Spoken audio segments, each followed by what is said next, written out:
The stadium of the Hebrew University in Jerusalem. 3 o'clock in the afternoon of November the 4th, 1968. 15,000 enthusiastic spectators applaud the opening of the 17th International Stoke Mandeville Games. Israel's Deputy Prime Minister Yigal Allon and the President of the International Committee, Sir Ludwig Gutmann, mount the dais. The Stoke Mandeville pennant, the game's symbol, is borne by the representatives of New Zealand, England and Israel.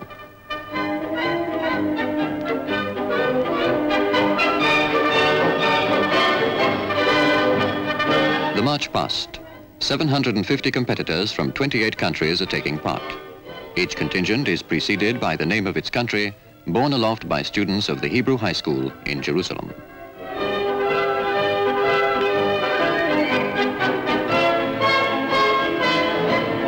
In his opening address, Sir Ludwig Gutmann stresses the significance of this year's site for the Games.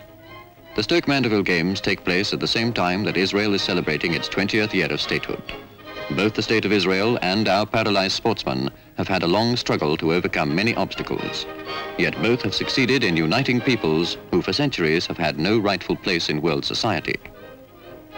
Looking back to July 1948, when the Stoke Mandeville Games were inaugurated at the time of the London Olympiad, Sir Ludwig said that he felt both happiness and gratitude.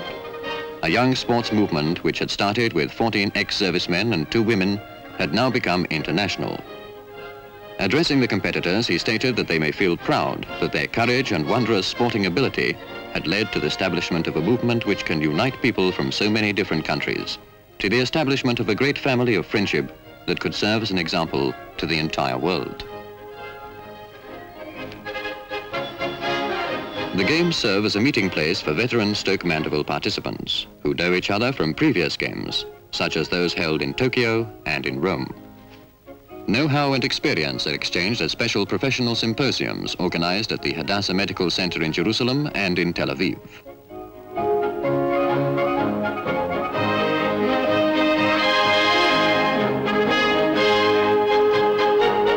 Bringing up the march past in the rear, the host country, Israel.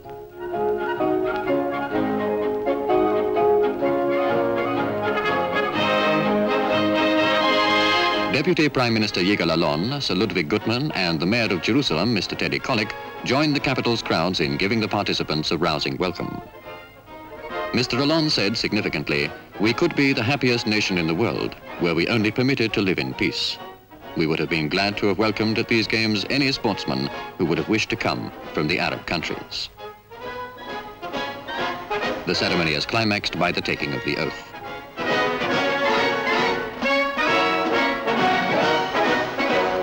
That evening, the President of the state, Mr. Zalman Shazar, receives the contingent leaders. Preparations for the Games went on for more than 18 months. The organizers had to find solutions to problems that could stand in the way of 750 chair-bound sportsmen. Doors were widened at the Maccabi village and at the Ramat Aviv Hotel. Lifts were specially installed in the competitors' lodgings. Flights of stairs were transformed into wooden ramps. A fleet of buses transported the participants from their lodgings to the Games. In the Ramat Gan Stadium, the contests get underway. They're off. The men cover 100 meters, whilst the women cover a course of 60 meters.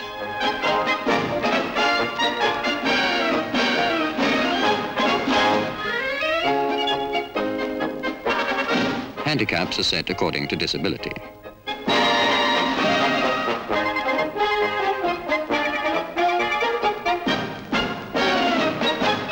The wheelchair slalom.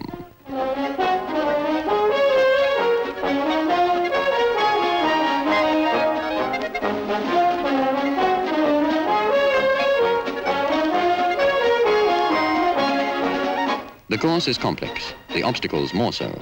Demands are made not only on physical stamina, but also on complete mastery of the wheelchair.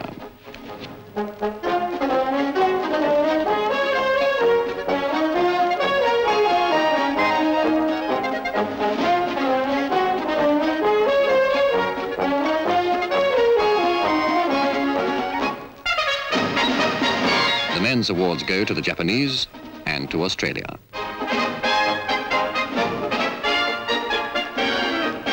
Archery. 26 competitors break the existing records.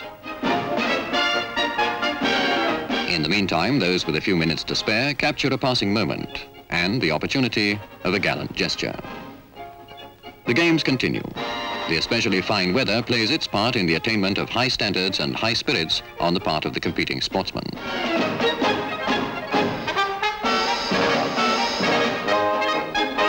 It is an event which employs close on 2,000 people. Umpires and officials came from the Israeli sports associations. Students from physiotherapy schools served as assistants. Volunteers of the Ilan organization for the physically handicapped acted as hostesses and interpreters. Soldiers lent a hand to assist competitors at Lydda Airport, and youth groups helped in wheeling the chairs, running errands, checking tickets, and caring for the equipment.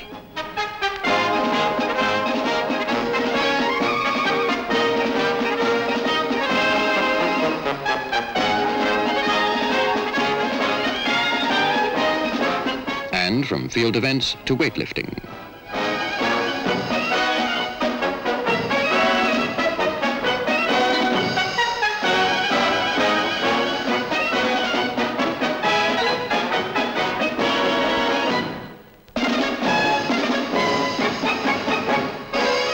The world heavyweight record stands at an unbelievable 215 kilos.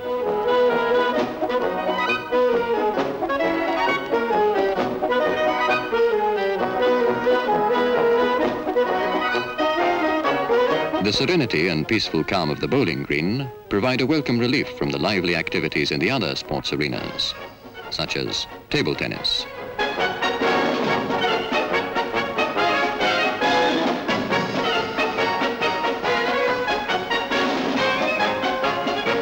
The Italians excel in the fencing bouts.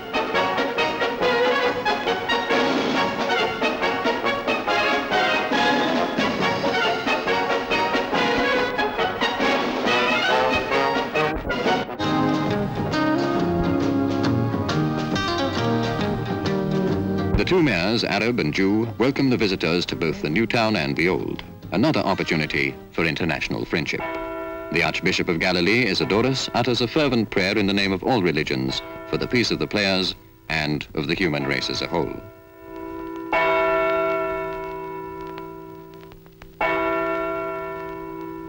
The Sea of Galilee, the lush settlements of the Jordan Valley.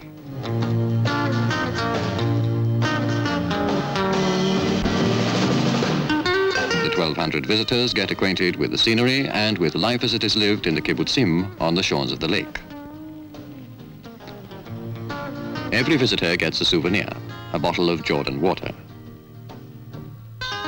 Lunch is eaten in the communal dining halls of Kibbutz Afikim and Kibbutz Beit Zera. This is the time for friendly gossip, for the renewal of friendships started at previous games, and for the forming of new ones. In the basketball tournaments, handicaps are thrown aside. Skill and sportsmanship are here less dependent on the degree of disablement. Indeed, both men and women players alike display a skill and stamina which compare favorably with the performances of able-bodied basketballers. 13 male teams took part in the basketball tournament, along with 4 women's teams.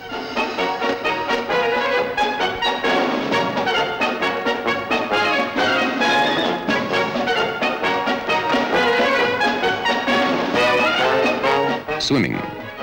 Here, men's and women's world records were ceremonially broken. Once in the pool, the disabled forget their wheelchairs and their crutches and can hold their own against any comers.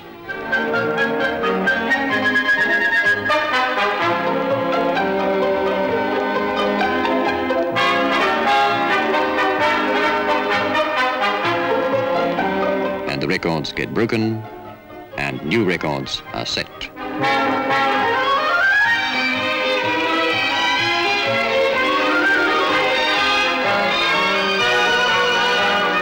The men's freestyle.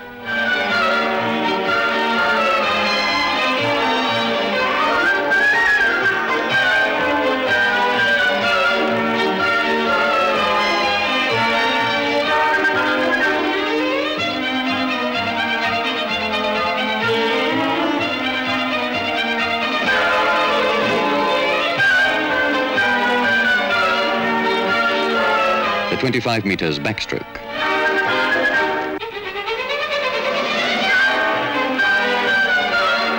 And at the final reckoning, 21 new male records and 19 new female records were set in one tournament. Rapt attention from the audience at the table tennis tournament. Here the stress is on mobility and fast reflexes.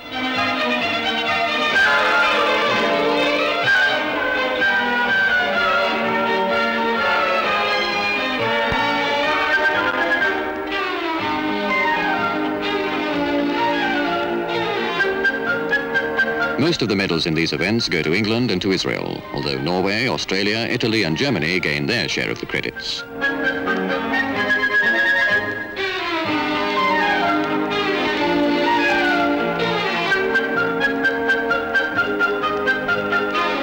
The highlight of the Games, the finals of the Basketball Championship. 6,000 spectators watch the match between Israel and the United States. Many hundreds have to remain outside for lack of space. The Americans start off in the lead, and it looks at first as if those extra transatlantic inches are going to win the day. Further into the match, Israel starts making a comeback with a fine display of technique and mastery over the ball. In the face of an excellent defense, the hosts nevertheless succeed in overcoming their visitors with a score of 47-37 in Israel's favor. The Israel team's captain, Daniel Shachar, is awarded the cup by Defense Minister Moshe Dayan.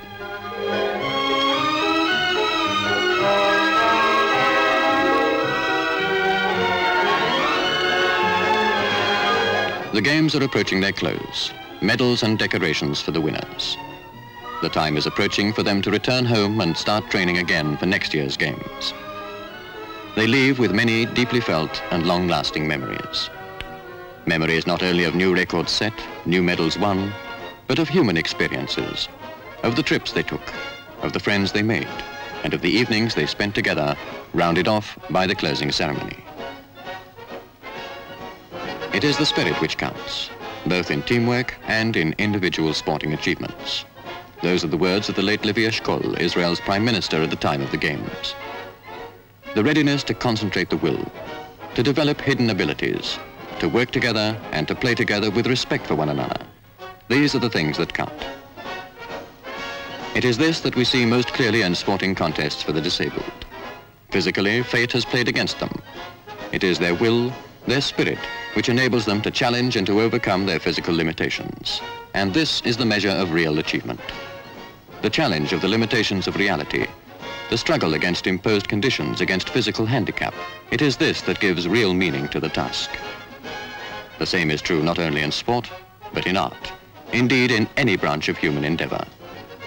A fine body is not a work of art, it exists. For a man to grapple with a task and to overcome both limitations and handicaps, that is a supreme art in itself.